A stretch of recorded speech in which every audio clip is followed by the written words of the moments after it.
It was a late November night. The year was 2000.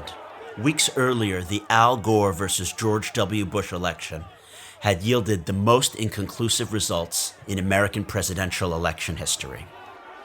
The razor-thin margins automatically triggered a recount according to Florida's laws.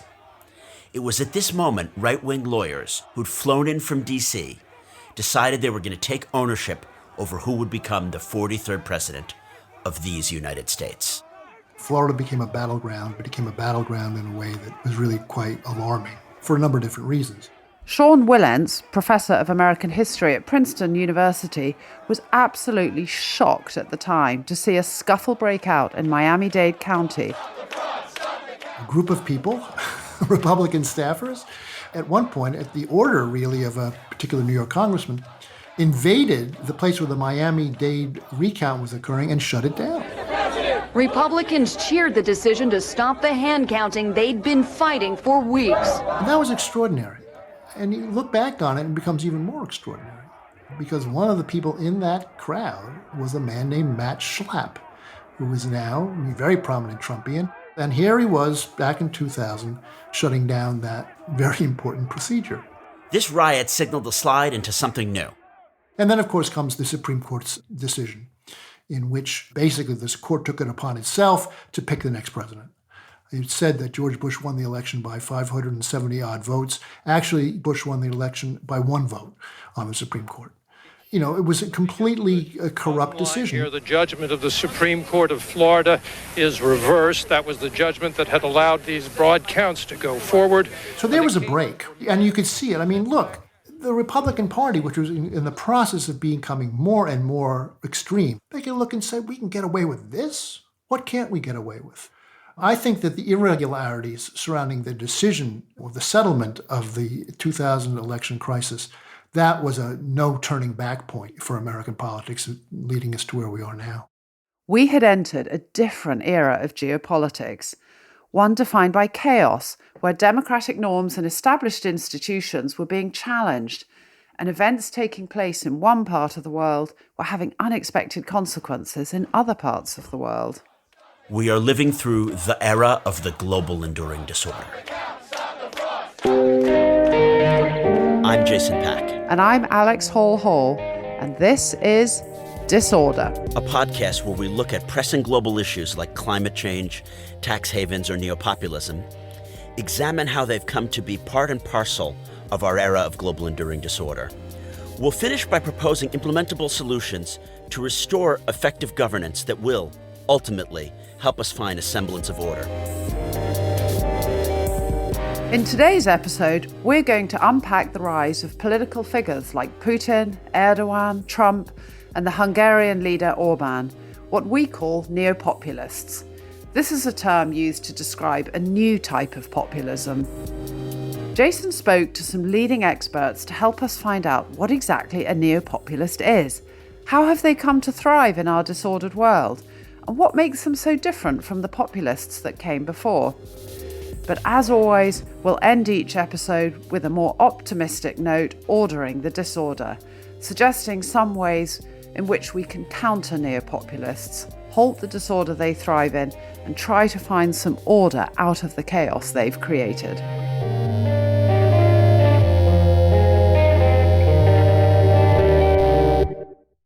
First of all, I think there are 2 kinds of populism. There's something that I think of as real populism or authentic populism. That's Professor Sean Wilentz again. He's written extensively about populism in the past, and in the United States he sees it as a movement that goes back hundreds of years. That was trying to curb the excesses of what was an emergent corporate capitalism, railroads and so forth, aiming to try to get the federal government in particular, although state governments to an extent, to regulate the exorbitant power and wealth of those people. That's populism. Since those early days, there's been a manipulation of that movement. That's what he calls the faux populists. These fakers, if you will, appeal to a similar type of person who's attracted to regular populists and feels that he has a lot of grievance against him. But the faux populists have a key difference. deflects attention away from the very people that the populists were out to criticize, were out to try to control. The problems are not with the big corporations. The problems are not with the railroad tycoons. The problem is somebody else. The problem is intellectuals. The problem is the Easterners that want to take away everything that you have worked so hard for. All of that. It's a way, not us, but them. And that's fake populism. And both have been entwined in American history for a very long time. And it's not just American history. We've had populist movements, real and fake, as long as we've had republics. Take the time around the birth of Jesus Christ. Threats from Gaul allowed an aspiring strongman to replace Rome's republic with an imperial military dictatorship. You may have heard of this guy. That man was Julius Caesar. So it's an age-old story. But in the last 20 years, something has changed and moved beyond the kind of populism that Sean describes. Take Donald Trump, for example. He is a figure unlike anything that we've had before in American politics. Trump may have appeared to be operating within the old-school faux populist rulebook, but he wasn't. He was deliberately stirring up fears that Mexican migrants were taking American jobs, blaming the establishment for ills facing rural voters, and promising he'd make America great again. But he was offering pretend solutions. For example, that he'd build a wall and drain the swamp. But when it actually came down to it, he really preferred to help perpetuate the global disorder because that was what was allowing him to take power. He's not essentially trying to preserve a particular order. He's not trying to protect, the Southern bourbon wealthy people in the South. Nor is he, for example, like Joe McCarthy, who was a kind of populist in a way, whipping up sentiment in order to get the Republican Party in power. No, he is a different kind of character altogether. We see Trump as a classic of this new breed of populists, the Neo-Populists. This was a term that Jason discussed with Sean. There is this new thing, the Neo-Populist, of whom Putin, Orban, Bolsonaro, Trump, Yes. They want to disorder both the domestic arena and the international system because, hey, they'd like to make a buck, or they like the ego benefit of staying in power, so screw it that the migrants are still coming and that we're not building the wall. Yes. Well, in fact, permanent chaos is what they thrive on. I mean, this has been true for strong men throughout history, right? They create chaos in order to say that they're the ones who can solve it, and they step in and they solve it. But in this case, there's nothing they're building towards, so permanent chaos is a good thing. And so moments like the 2000 Brooks Brothers riot helped create a world that neo-populists could later exploit. Without it, there wouldn't have been the space for more radical actors like Trump to win power. And also, without this disordering contagion injected into the world system, it seems pretty unlikely that non-Western neo-populists like Putin and Erdogan would have found the world so receptive to their rhetoric and policies. Clearly, there was an opportunity in the aftermath of the Second World War to try to create a new kind of international order, which was based on certain democratic principles. It was a remarkable success. There was a great period of economic growth, stability, peace. Now, there was the Cold War, of course, uniting people, and that was a terrible threat. Nevertheless, there was an attempt to try to build this new order. The question we have to ask is, why did that order fall apart? How and why did it fall apart? Let me propose that at the end of World War II, as they had tried to at World War I and failed, the victorious Allies created institutions. And those institutions, like the UN and the Bretton Woods institutions, structured the world system. And it is a paradox of history that at the end of the Cold War, when America was the hyperpower, we didn't really have treaties to end the Cold War. We didn't create new institutions. And the ones that we did negotiate, like the Budapest Memorandum, we then didn't honor. Why did we not institutionalize a new order? I think, in a way, that the economics department took over. That is to say, the problem as approached is essentially economic problems, not as political problems. Coming out of the fall of the wall, but everything else, the whole point was to try to redirect the Russian and former Russian imperial economies to make them modern capitalist economies. I understand why they were thinking that, but they failed to understand that in many, many, many ways, politics drives the economy more than the economy drives politics. There's no economy without political institutions. There is no economy without the laws that put these things into effect. But they were thinking so thoroughly about austerity or whatever you had to do in order to bring the economics right, and that the politics would grow out of that, they had it exactly wrong. Exactly wrong.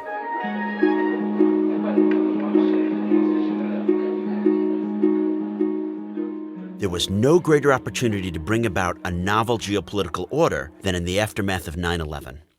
It was a moment I learned about when I spoke to Jamie Shea. He was the Deputy Assistant Secretary General for Emerging Security Challenges at NATO. One very strong recollection I have was in November of 2001, just a couple of weeks after the 9/11 attacks against New York and Washington. Immediately afterwards, NATO declared Article 5, the Collective Defence Clause, for the first time in its history. And the Europeans basically said, look, we're ready, America, because you're our ally and we're with you. We're ready to go to Afghanistan and help you to deal with the Taliban and to fight this new global war on terrorism, as it became known.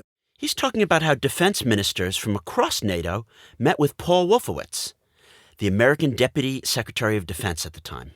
I was at that meeting, and all of the Europeans came prepared with all kinds of commitments of troops, of help that they were prepared to give to the United States. So this was unprecedented because NATO had not gone outside Europe ever at this stage. The Europeans always saw NATO as the US defending them in Europe, not the Europeans defending the United States and going to Afghanistan. So there was a real sort of change in the air and a mood of great excitement and expectancy. Jamie was actually in the room at the moment when the transatlantic alliance was ready to snap into action.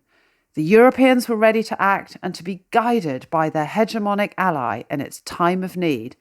And so they asked Wolfowitz, what would you like us to do to help? Wolfowitz basically said, don't call us, we'll call you. And he parroted this line that Rumsfeld made famous, that it's the mission that determines the coalition, not the coalition that determines the mission. And there was a sense of absolute deflation and even embarrassment on behalf of the Europeans that this offer of support the United States in terms of global order had been dismissed as Washington said, no thanks, we feel you guys are going to complicate life for us. We don't want allies micromanaging the operation. We prefer to go it alone. The American we could do it alone attitude represented a huge missed opportunity to create new coordination mechanisms and possibly foster new stability in the Middle East and South Asia regions in the post-9/11 world. And I remember what that felt like at the time because I was working in the British Embassy as the spokesperson throughout the start of the Afghan war. And journalist after journalist would ring and they would not ask about the progress of the war. They would say, the Americans said they didn't need you. Why are you still there? It was so humiliating. And it created a moment of tension amongst allies right at the start.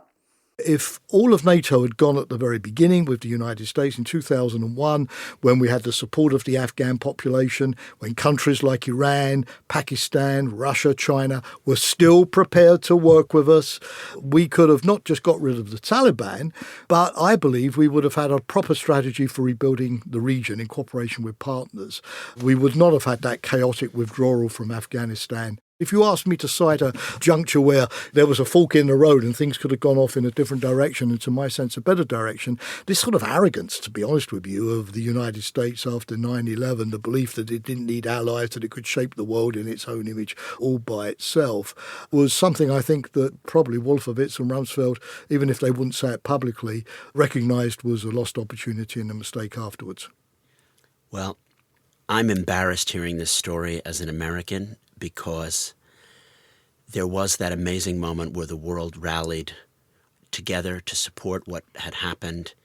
I did feel that the entire world, even Russia, was ready to support us, and obviously 90+% of the Muslim world was horrified at what had happened. And if they had been given fair, here's how you can help us marching orders, they would have participated. I'll tell a touching personal anecdote that happened to me.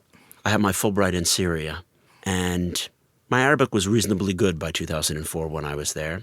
Frequently, cabbies would just hear my story and be like, you don't have to pay. You're an American who's here.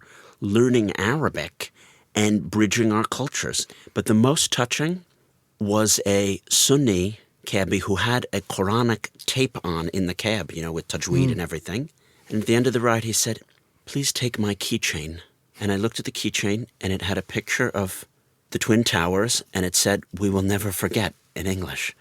And I asked him, "Why do you have this keychain?" And he said, "No, when that happened, we saw that your buildings came down and that this is something that no Muslim could stand for." And obviously at that moment, my embarrassment at my country for essentially botching the post-9/11 commitment, ceding the grounds then obviously, which we didn't know at the time, but for ISIS and for a whole range of other things. Yes, Iran, the revival things. of Iran, yes. So it's like to hear your story, because you were in the meeting with Wolfowitz when there was enough of a threat to create a coalition for global order, and it was missed. That moment was pregnant with so many possibilities. Was there really a chance to bring Russia into the Western fold, or was that just a PR exercise?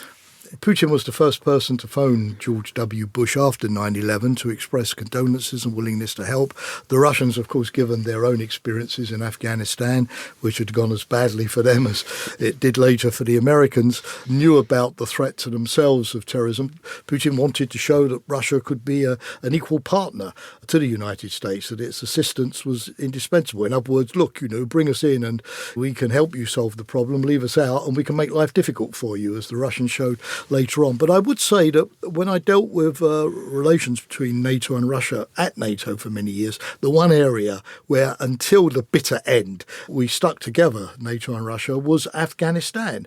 They didn't want the United States to leave a vacuum behind where the Taliban would return to power any more than China. That said, yes, Afghanistan by itself clearly was not sufficient to overpower for Russia the sensitivity of many other issues connected with NATO acting in the Balkans without a UN Security Council mandate, NATO enlargement, and all of these kind of sort of post-Cold War legacy things, which we hoped would sort of fade away over time, but for the Russians, frankly, never did.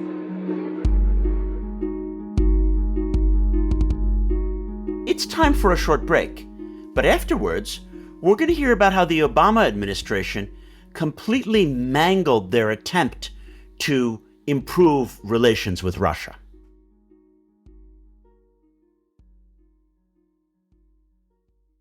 So it's clear to see that major Western powers, most notably the US, decided just to bury their heads in the sand. They thought that if they simply ignored the issue of global institutions, it would just go away because limitless economic growth would be unleashed and that would solve all the problems. But when you're dealing with deep threats to the basic principles of world order, you can't just ignore the extent or complexity of the problem. But here's the thing. The United States continued to do so all the way through the Obama administration. When I spoke to journalist, historian, and Atlantic columnist Anne Applebaum, she told me about a moment when she met with an Obama-era official and was shocked at the naivete of their approach to Russia. I believe it was the first year of the Obama administration in 2008 or 9. And I went to see somebody who I'd known in the past who had just gotten a job, and one of his jobs entailed some responsibility for Russia. And at that time, the Obama administration was involved in its reset with Russia. They were going to try and create new language in the belief that the Bush administration's problem with Russia had been some kind of, personal conflict between Bush and Putin, and that all these things were easily resolved. My view even then was that the problems were a lot more fundamental and there wasn't going to be a personal resolution. And I remember this person saying to me, at this time, remember, Dmitry Medvedev was the president of Russia. Putin had stepped aside. He'd made Medvedev president, but we all knew that Putin was still pulling the strings. We were talking about this reset, and I said, don't you think it's a bit naive? And also, how are you going to deal with the fact that Putin is still pulling the strings even though Medvedev is the president? And I was told, look, our policy is to pretend that Medvedev matters. Literally, that was the word that was used. We're going to pretend he matters. We're going to give him lots of attention. Remember, at this time, Medvedev was using this very liberal language. He sounded very pro-American, very friendly. And by the way, of course, even people inside Russia thought he was worth working with and so on. So this wasn't totally off the wall. But the idea is that if we're really, really nice to Medvedev and we pay attention to him and we have lots of one-on-one meetings with him, then he'll get credit inside Russia and we will somehow help him become the leader of Russia. I walked out thinking, well, that seems very, very unlikely to me. I mean, actually, honestly, at that time, I was glad there was some kind of theory, that it wasn't just people just going through some kind of rote movements. I'm glad they were thinking about whether Medvedev was really the leader of Russia or not, but I wasn't really convinced that this was the answer. And I think that was the beginning of my understanding that really since the early 2000s, we haven't had a strategy towards Russia. We didn't have an idea of how we wanted Russia to behave, what our long-term goals were, what we wanted to see happen in the country. Instead, we were constantly adjusting to Russian behavior and thinking we can go along with this, we can go along with that. And almost all of our policies towards Russia were reactions to Russian moves. So they would invade Georgia or they would invade Syria or eventually they would invade Ukraine and then we would react. But we didn't really have a long-term way of thinking about the country. We didn't have a deep understanding of who Putin is and what he wanted. And I think that was the seed of the crisis from the beginning. And so, for example, we let all these new states into NATO. We gave them NATO membership, but it wasn't until 2014, in fact, it wasn't until Obama made a change in policy that we actually put American troops or weapons, or really any NATO troops or weapons, in the new NATO member states. So we let them in with the idea that it's a kind of symbolic gesture. It means the Cold War is over, but we don't really have to think about what it entails. We failed to arm them. We failed to think about it. We failed to have really a military strategy or any strategy. Instead, we were just going to pretend that Medvedev was really the president, and we were just going to cross our fingers and hope it was going to be all right. I remember in my domain briefing some British diplomats about various forces inside the post-Gaddafian government in 2012, 2013, and they said, well, we know that they're not civil society activists really, and that those are not the ones calling the shots, but let's just say that they are. And then we can try to help those ones, gain power in those struggles. And I was like, is that really how diplomacy works? So yes, this pretending that there is international law and, we're working on women's empowerment issues rather than focusing on some of the harder power contests, I think it is an overall theme. Is there a defining experience that gave you specific insights into how the global environment makes it easier for populist right-wingers to outcompete the traditional center-right? The first time I began to understand how it worked was rather personal. So my husband was in a center-right Polish government until 2014. And I watched how the online conversation and how the political conversation around it began to change then and afterwards. And so experiencing that and then watching how fake stories and trivia were used to create fake scandals and so on. I mean, watching how that was done and how that was used by the far right, by much more extreme movements to take power was my personal experience of understanding how this worked. I think that social media fundamentally changes the way we behave and the way we speak to one another. In other words, it encourages a kind of online performance. So rather than real conversations, you have performed conversations. And rather than real policies, you have performed policies. The modern version of the culture war in which the fight that matters is not the real one, like it's not really about traditional marriage, or it's not really about taking care of children. It's about winning certain kinds of arguments online or pretending to defend certain kinds of arguments online. So thus, social media enabled that. Given your on-the-ground experiences in Hungary and Poland, what insights have you gathered from their trajectories that you might think would apply to the British and American cases? What should we be anticipating coming down the pipeline in terms of the evolution of populist and authoritarian tactics and ideology? I mean, in some sense, what happened in Poland and Hungary has already happened in the United States. So the use of conspiracy theory and fake culture wars to create an authoritarian movement, which is what you had in Poland and Hungary, has now happened in the United States. We have a version of it in France. We have a smaller but still there version of it in Germany. We have versions of it in Italy. So, I'm not sure that they're even ahead of us anymore. The Trump MAGA movement, whatever you want to call it, is certainly, for one thing, is far more violent and in many ways far more extreme than anything that we have in Poland. So Poland we have an autocratic political party that's seeking to change the rules and stay in power so that they can't be voted out, which is what Viktor Orban did in Hungary. We have that in the United States too, but we also have it coupled with people who are willing to try and enter FBI offices and kill people. So I think it's the United States that is now more radical and more extreme than many other Western countries.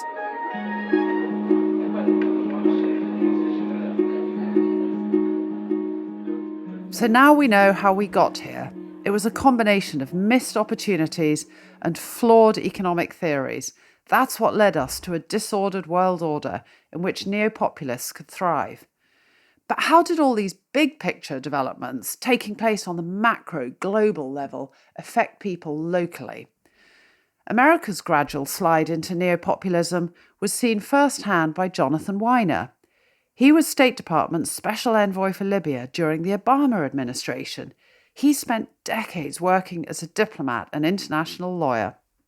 And so the work in the 1990s was not just to deal with sub-regional and regional conflicts, of which there were some, but to build out capacity to deal with all kinds of non-state issues. As governments turned their eyes to fostering globalization, they shifted their focus from local issues. There was also a concomitant growth of loss of power, loss of control, feelings of helplessness at the local level. Because if you were making stuff locally, which couldn't compete with the workforce in another country, you could be put out of business. People who had felt left behind got organized by demagogues. And the demagogues' basic message was, you are the people, you are the land, everything should be yours. You're being weakened, undermined, and harmed by forces from beyond you, run by the elites who don't care about you. And you've been left behind, and I'm going to protect you. This is exactly the resentment that gave rise to the neo-populists of today. Country by country, across the world, politicians on both the extreme right and left have sought to appeal to this growing resentment against those in charge. Viktor Orban in Hungary got elected on a campaign that fought precisely against this kind of elitism.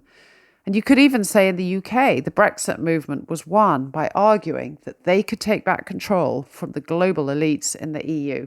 So you can go country after country, continent after continent, and see this phenomenon of demagogic populism. Challenge the elites, challenge educated people, challenge bureaucrats, and replace them with the rule of one guy.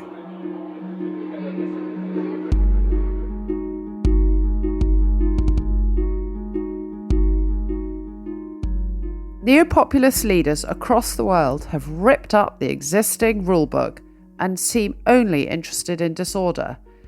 But it wasn't always like this. Can we ever go back to those good old days of rule-based competition and coordination on major pressing issues? Or is that time gone for good? Jonathan Weiner sees it as a challenge. Governments are having a harder time with their own populations. And we've seen this play out in France, where Macron was reelected despite himself, despite people being very angry with him, because the alternative of Le Pen was seen still as too radical. We've seen this in the United Kingdom, the great shrinking post-empire. It's not just a U.S. issue. Do we coordinate as much as we ever did? I think we do. The results of coordination are harder to achieve, and countries are distracted a lot by their own internal problems. And of course, the 4 years of Donald Trump was a teardown. Trump did not care about relationships with democracies. He cared about relationships with autocrats, with rulers for life, and he did so transactionally. And we still don't know what happened transactionally in that period. If you look at his attacks on NATO, his holding up military support to Ukraine, his abuse of EU leaders like Angela Merkel, his turning over Libya to accept the Russian presence there and to support Russian policy objectives of installing a dictator, you can go country after country. And the United States during the Trump period had foreign policies that were remarkably aligned with those of authoritarian leaders elsewhere, and in particular, Mr. Putin. So it takes time to recover from that. So neo-populism is here to stay, even if specific leaders like Trump or Bolsonaro may exit stage left. So what can be done about the phenomenon of the appeal of these neo-populist leaders? Let's unpack some ideas about this as we seek to order the disorder.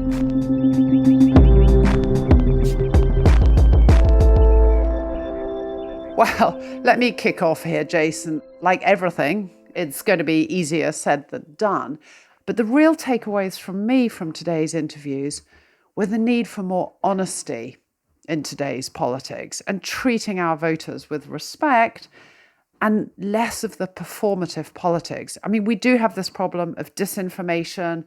We have short-termism, appealing to quick fixes, promising that people can have their cake and eat it.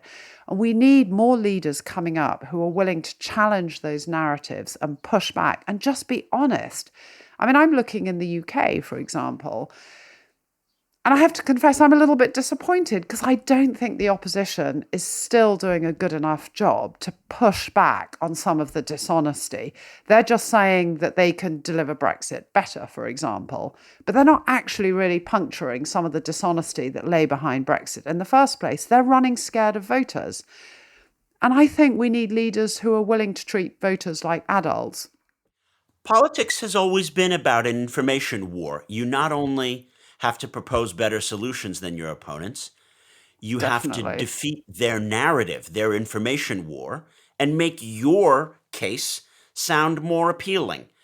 And one of the things that I took away from Sean's contextualization of what made the old school populists different than the neo-populists is that this is actually a very old problem. There's always been a threat from someone who's running in a democracy saying, I'm going to cut taxes, we're going to dominate the world, you're going to become richer, and guess what? We're going to preserve your values. That populism has always been there. The neo-populism is a new way of doing it without genuine solutions. And if we have an information campaign about what we in the, for lack of a better term, coordinated center-left are actually proposing, I think it can cut through to voters. And people are willing to, have some sacrifices now for gains in the future. We shouldn't run scared of telling them, the implication of the such and such policy might be a little less growth in this second, but we're going to be in a better place and we're going to have defended the West. And we've seen that voters in Western Europe are actually very willing to have higher energy prices so long as they think that Putin is getting defeated. Yeah.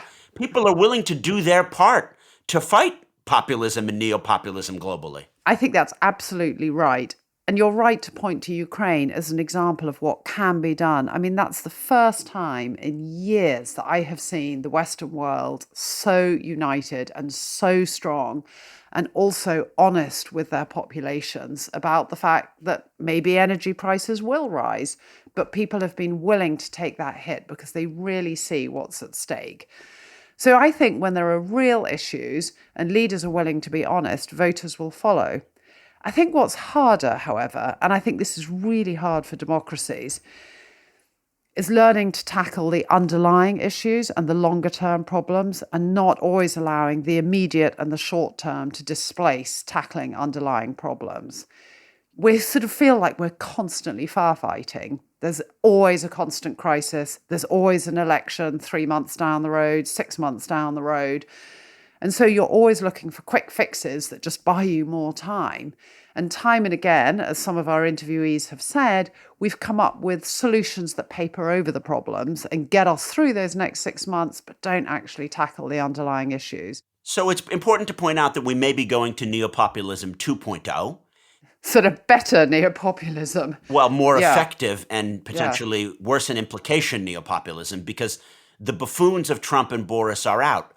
But these newer, more targeted neo-populists, be they DeSantis or maybe a British equivalent, could be coming into power. But I also think that the electorates have wisened up and that this is the reason why in the UK, Sunak is not really a neo-populist. He made a deal with the devil with Suella Braverman and his coalition, but she's going to get tossed out at some point anyway. And Dominic Raab and these others are all being chucked out. So Britain seems 2-3 cycles ahead of the US on this. And I have faith that if the Democrats and the never-Trumper Republicans do what we're talking about, informational warfare of why we want to do coherent things and work with our allies and make the economy work better for you in Ohio, the voters in Ohio are not dumb, and they're going to be receptive to this. And the reason that these neo-populists got in initially is anti-system votes. They would have voted for anyone who was opposing Hillary or the establishment. And now the mood is different. I don't think that the anti-establishment case is as profound as it was 5, 6, 10 years ago.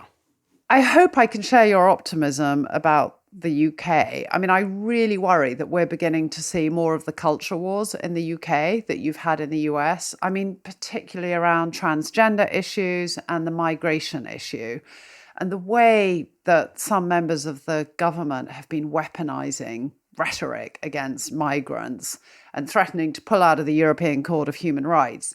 And I think there are some who think this is perfect ground on which to fight the next election. Oh, Labour is still all about subordinating ourselves to the European Convention on Human Rights, but we pulled ourselves out of the EU. We've still got this pesky body that is ruling over us.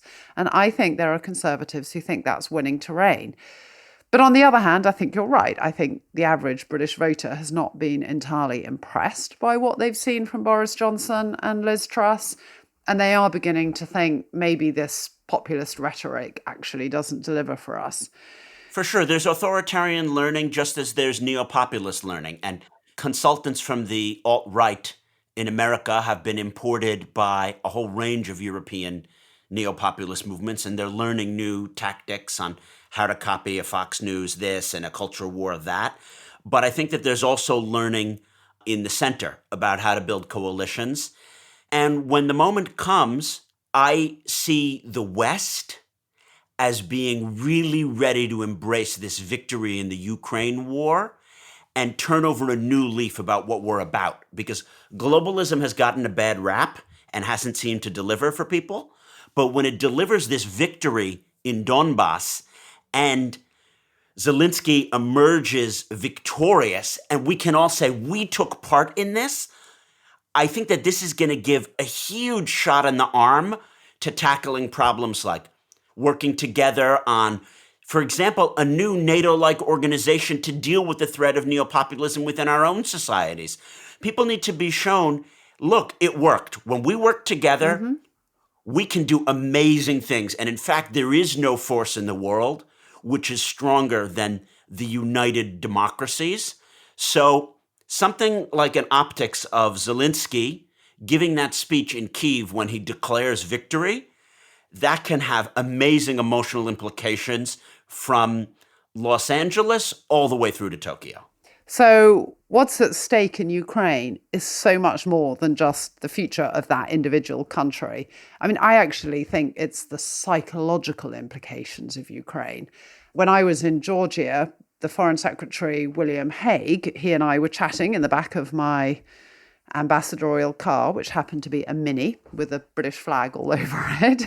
Oh, we were driving around Tbilisi in this little Mini. And we were reflecting on what had happened in Syria and then the Russian seizure in Crimea. And William Hague said to me, you know, the real problem is, Alex, we've just lost our mojo. We don't believe we can do this stuff anymore. We've lost our confidence. And I thought that was just such a great description. And what happens in Ukraine, if we can help Zelensky and the Ukrainian people win, it's not just that they've saved Ukraine, but it's actually the whole underlying principle of democracy, of the principles of international law. And I think it will restore confidence in NATO. And maybe then that provides the impetus for NATO to think, well, actually, we held our nerve, we worked together, and we should work together to tackle other issues. I think that's quite a nice note to end on, but there is a chance here. Ukraine's actually giving us a chance.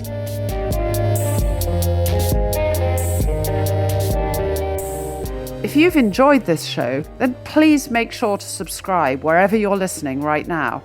And for more about Neo-Populists, you can check out our website, NATO&theglobalenduringdisorder.com. We're also on Twitter, @DisorderShow. In next week's episode of Disorder, they have to do a bit of disruption and to basically disorder the current order before you can establish the order that you seek to put in place. we're going to delve deeper into how fractured the global leadership is right now, seeing how countries like Libya and Iran emit disorder into the whole global system. Until then, thanks for listening, and we hope you have an orderly week.